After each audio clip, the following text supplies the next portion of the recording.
What's going on, boys? My name's Jake, and welcome to 6-Inch Customs. Today I'm going over primers. What are they, and should you even use them? Short answer is they're gritty paint, and yeah, you probably should.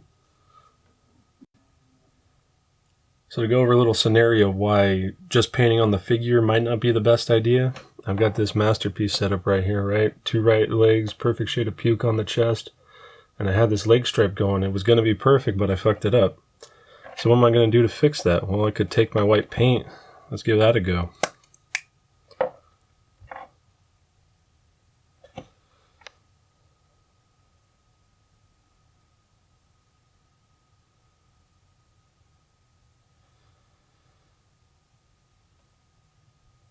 Well, it's not too bad. Another coat and it would cover it up. But if you get closer to it, especially apparent in person, you can definitely see where the white paint's at. I mean, maybe if you're okay with it, but I sure as hell ain't. That doesn't look right.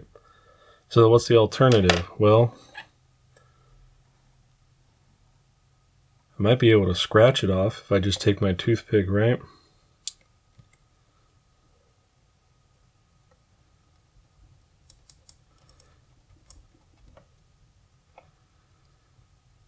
Well, it looked alright, but yeah, more apparent in person. There's a nice green hue, just like what's on the chest, right there underneath where I scratched it off. And the other major problem, if you don't use a primer coat, if you're just, messing around with it, oh no, all of a sudden you got green shit all over you. Comes off very easy, especially with even a little bit of moisture on your fingers. So this is where the primer comes in, right?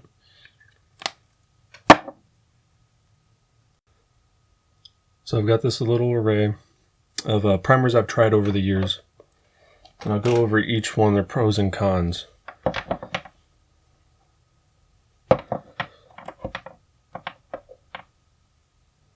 So starting up over on the left, we have our budget primers. The Rust-Oleum and Bear, you can get these at Home Depot, Lowe's, pretty much any hardware store. They only go for about $3 or $5 a can.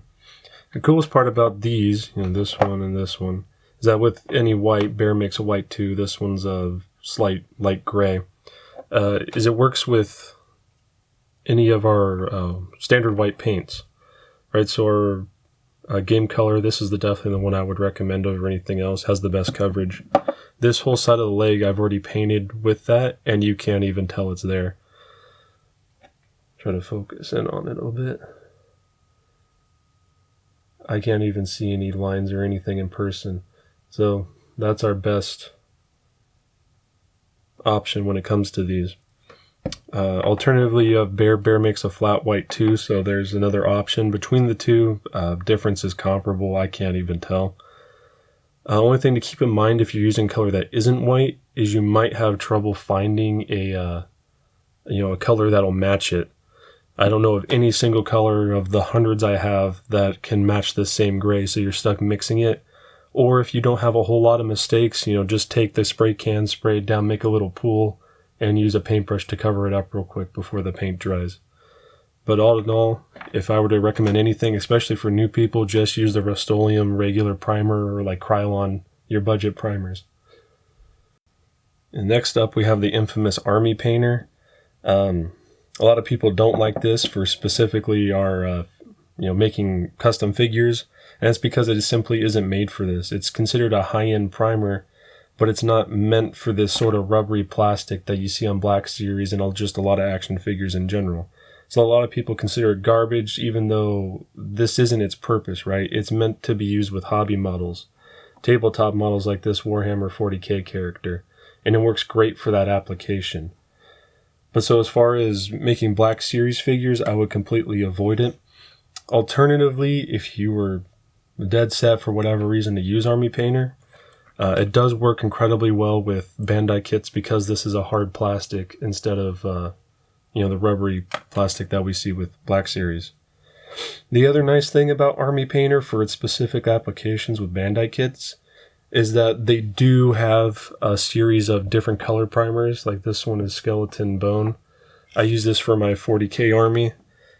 And then along with it, they make an exact match color of a regular paint. So any mistakes you make, you can just cover up with the regular paint. And to show just why people don't like it, here it is with figure with it on it. Even these harder bits, it's still a little sticky, but you can especially see it around the belt. Like this has been done weeks ago, and my fingers still stick to the belt. You can see fingerprints all in it. That's why you should probably avoid Army Painter, and probably avoid other dedicated, miniature army primers, and just stick with the Rust-Oleum or hardware store multi-purpose stuff. And on the sort of high end of the spectrum, we have our airbrush paints, right? So mission models, I really like this stuff for an airbrush primer, though I don't use it very often. And then you need to mix it with something like airbrush medium. The problem with airbrush primers is that here you can see a single coat has been done, and the green is still showing through. It would take probably two more coats before this would be fully covered. On top of an airbrush being already a pretty finicky piece of equipment, it's just not that great of an idea when you have these available to you. The one major plus side, though, to using an airbrush for your primers is you can get some crazy colored base coats, right? So for instance, I recently used this Fire Dragon Bright Citadel paint as one of my base coats. It's a pretty specific shade of orange. I used it to base coat this guy with an airbrush, right? I wouldn't have been able to do that with anything else. I would have been stuck hand painting it. So for specific colors that you want to get, whatever it is that isn't just white, black, or even like a standard gray, think about using an airbrush. And as far as airbrushes go, you don't need to get anything crazy. Amazon makes or has like $60 sets that come with the air compressor, cord, and cheap airbrush. For our purposes, these are pretty undetailed figures as far as their application goes. They work perfectly fine as for making or for using base coats. Personally, I use an Iwata Eclipse, very expensive airbrush. I don't use it very often for these guys. They're definitely more oriented towards our miniature models or wargaming, Warhammer 40K type stuff. And I haven't done it here just because these are meant for demonstration. I don't really intend to paint these, at least not anytime in the near future. But to mask off certain areas, especially around the joints, you'd want to at least try your best to keep the stock black there for the undersuit, because when you go to paint it over with regular acrylics, a lot of times it isn't nearly as durable. And so as you move the arm, within even just a couple times, the paint will start to flake off. So just use regular masking tape. This is a thinner masking tape from Tamiya. They also make a curved masking tape for going around curved surfaces. And just wrap it around the arm, cover up as much as you can. And it's not the biggest deal to miss painting or priming things like the elbows or knee pads. I'd say the priority would definitely be to try and keep the stock black that's already there. And then things like that it wouldn't be too big of a deal to just use your stock or regular paints on top of it, and then later on put a clear coat over it. Oh, and there is one other thing from masking. Vallejo makes a liquid mask. This has the same consistency of paint, maybe a little thinner.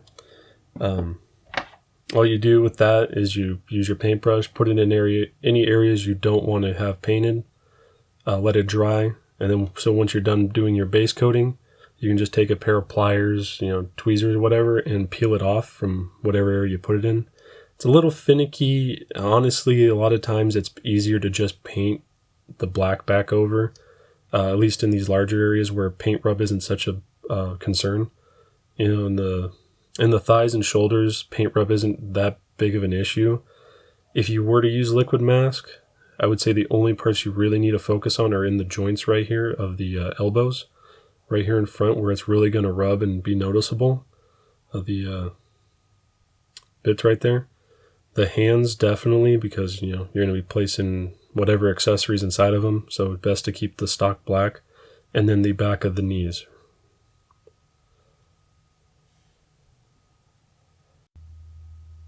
And then the last thing is to just kind of cover some basics of how to actually use these spray can primers. They seem pretty simple at first, but there are a couple things you need to keep in mind to get a good base coat that doesn't look like crap, right? I'm going to try and overlay a video out here I took with my phone. We'll see how well that works. And so the idea kind of applies to the airbrush too. You want to keep your spray can, well, first of all, you want to shake the hell out of your spray can. Always shake it, otherwise it's going to come out bad. But so you want to keep the spray can as you're spraying about 6 inches away from, say, the figure. And you only want to keep your finger down on it for about a second as you pass over it. You never want to stay in the same spot for longer than, a couple milliseconds, because what you're going to do is create a pool on the figure, and then you're going to have to break out your, paint thinners and whatnot in order to get that paint off and start all over again.